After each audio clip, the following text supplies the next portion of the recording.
The teachers of the government-aided schools in Haryana gathered at Jantar Mantar in New Delhi today to protest against the Bhupinder Singh Hooda-led Haryana government for going back on their word.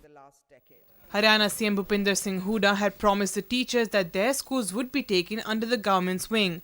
However, the CM went back on his promise, stating technical problems in the inclusion process. हमारा 3 साल से take over का मुद्दा हरियाणा सरकार ने चला रखा था।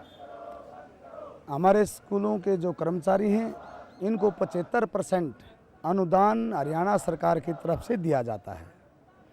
हमारी मैनेजमेंटों के द्वारा सरकार से एक मांग की गई 3 साल पहले, अगर जी हम 25% तनख्वाह इतनी कम फीस ले करके इन कर्मचारियों को नहीं दे सकते, क्योंकि छठा वेतनमान जब से लागू किया है हमारे ऊपर वजन बहुत ज़्यादा बढ़ गया है। सरकार ने एक बीच का रास्ता निकाला कि जितने भी हमारे हरियाणा के कर्मचारी हैं एडिड स्कूलों के जो सहायता प्राप्त पदों पर स्वीकृत पदों पर कार्यरत हैं उनको हम सरकार के अंदर ले लेते हैं और समायोजित कर लेते हैं, यानी उनका विलय सरकार के अंदर कर देते हैं।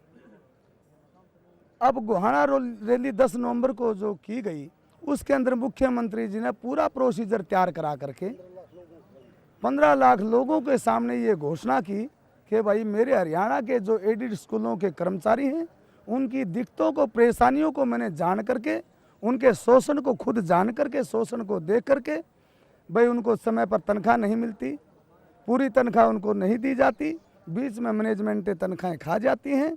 ये दिक्कतें मैंने सोच करके समझ करके ये निर्णय लिया है कि इन कर्मचारियों को मैं सरकार के अधीन अंडर कर लेता हूँ, इनका समायोजन सरकार में कर देता हूँ और 1 जनवरी 2014 से इस घोषणा को लागू कर दिया जाएगा। लेकिन मुख्यमंत्री जी ने कह करके भाई कुछ तकनीकी परेशानियां हैं दिखते हैं, इसलिए मैं इन स्कूलों का अब समायोजन नहीं कर सकता। Powered by NNIS.